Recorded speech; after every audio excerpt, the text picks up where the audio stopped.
안녕하세요. 4학년 1학기 국어 8단원 이런 제안 어때요? 제안하는 글에 대해 알기. 교과서는 224쪽부터 함께 살펴보겠습니다. 네, 이번 8단원은요. 이런 제안 어때요? 라는 단원입니다. 제안하는 글을 써볼 건데요. 먼저 교과서의 그림 같이 볼게요. 지금 오른쪽에 남자친구가 생각하고 있습니다. 자, 첫 번째 화단을 보니까 정리도 안 돼 있고요. 그리고 쓰레기들이 많이 널브러져 있는 것 같아요. 자, 위에 화단을 보니까 깔끔하게 청소와 정리가 돼 있고요. 환경 미화가 돼 있어서 꽃이 활짝 피었네요. 자, 이걸 보면서 우리 남자아이는 어떤 의견을 내고 싶을까요? 자, 이런 걸 생각하면서 우리 이번 단어를 같이 공부해 보도록 하겠습니다. 1번. 어떤 일이 있었는지 생각하면서 진영이에게 있었던 일을 듣고 우리 물음에 답해 보도록 하겠습니다. 같이 들어보도록 하죠. 진영이에게 있었던 일. 진영이는 지난 주말에 동생과 함께 집 앞 꽃밭에 꽃을 심었습니다. 그런데 오늘 물을 주려고 보니 쓰레기가 꽃 주위에 흩어져 있었습니다. 진영이와 동생은 그 모습을 보고 실망을 했습니다. 진영이는 꽃밭에 버려진 쓰레기를 보면서 깨끗한 꽃밭을 만들려면 어떻게 하면 좋을지 곰곰이 생각했습니다. 그리고 자신의 의견을 알리고자 아파트 주민에게 글을 써서 붙이기로 결심했습니다. 얼마 뒤, 꽃밭은 몰라보게 깨끗해졌습니다. 네, 이렇게 다 들어봤는데요. 이제 물음에 답해 보도록 하겠습니다. 1번. 지난 주말에 진영이는 무엇을 했나요? 자, 어떤 걸 했죠? 그렇죠. 꽃을 심었습니다. 다음 2번. 진영이와 진영이 동생이 실망한 까닭은 무엇일까요? 자, 왜 실망했죠? 네, 맞습니다. 꽃밭에 쓰레기가 버려져 있었기 때문에 실망을 했어요. 자, 다음 3번입니다. 진영이는 문제를 어떻게 해결하기로 했나요? 자, 진영이가 문제를 해결했어요. 자, 해결한 방법을 적으면 되겠습니다. 네, 맞습니다. 바로 이런 식으로 해결했는데요.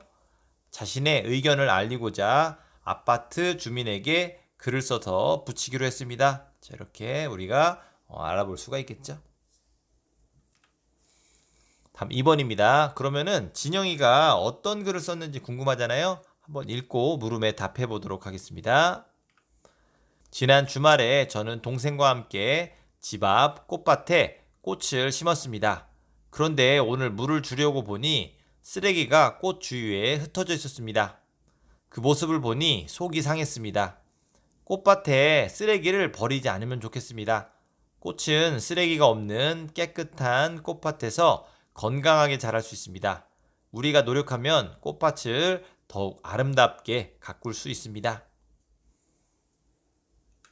자, 이렇게 읽어봤습니다. 자, 이제 물음에 한번 답해 보겠습니다. 첫 번째 문제입니다. 어떤 문제가 있었나요? 자, 어떤 문제였죠? 그렇죠. 꽃밭에 쓰레기가 버려져 있었습니다. 자, 진영이는 이 글을 왜 썼을까요? 자, 한번 생각해 봅시다. 자, 이 글을 왜 썼을까요? 네, 맞아요. 쓰레기를 버리지 말라는 그런 의견을 전하기 위해서 이 글을 썼습니다. 다음, 어떤 내용을 썼나요? 맞아요. 꽃이 건강하게 자랄 수 있도록 꽃밭에 쓰레기를 버리지 않았으면 좋겠다. 자, 이런 내용을 글에 담았습니다. 자, 여러분도 이렇게 선생님이 쓴 내용을 참고해서 적어보기 바랍니다. 다음 3번. 보기에 말을 알맞은 곳에 넣고요. 제안하는 글이 무엇인지 친구들과 이야기해 보도록 할게요. 자, 제안하는 글이 무엇일까요? 먼저 보기 한번 봅시다. 자, 보기 보니까 제안하는 내용, 문제 상황, 그리고 제안하는 까닭이 나옵니다. 자, 먼저 오른쪽에 글을 읽어보면 조금 더 파악이 쉬울 것 같아요. 한번 읽어보겠습니다. 지난 주말에 저는 동생과 함께 집 앞 꽃밭에 꽃을 심었습니다. 그런데 오늘 물을 주려고 보니 쓰레기가 꽃 주위에 흩어져 있었습니다. 그 모습을 보니 속이 상했습니다. 자, 이렇게 있는데요. 자, 이거는 세 가지 중에 어떤 걸까요? 자, 제안한 내용, 문제 상황, 제안하는 까닭 이렇게 있는데요. 네, 맞습니다. 이거는 바로 문제 상황이 되겠습니다. 네, 다음 문제 한번 보겠습니다. 꽃밭에 쓰레기를 버리지 않으면 좋겠습니다. 자, 이거는 보기 내용 중에서 어디에 해당할까요?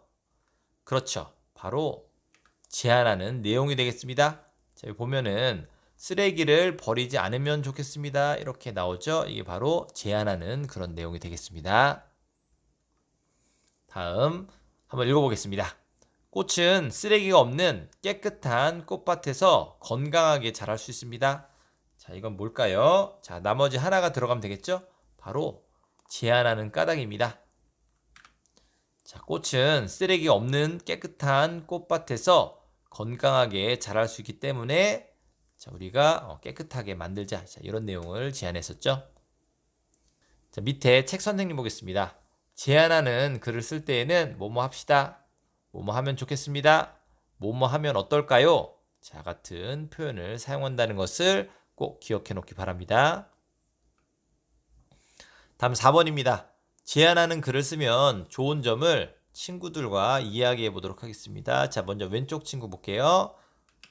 문제 상황과 해결 방법을 알릴 수 있어. 자, 이렇게 말하고 있는데요. 자, 우리가 제안하는 글을 쓰면 좋은 점이 무엇이 있을까요? 그렇죠.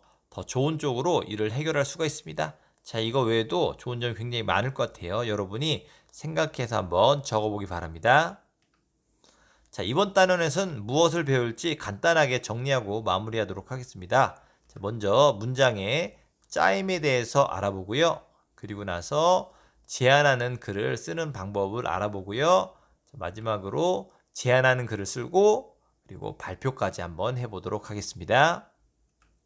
네, 오늘의 학습은 여기까지 하도록 하겠습니다. 여러분 긴 시간 동안 학습하냐고 수고 많았습니다. 감사합니다.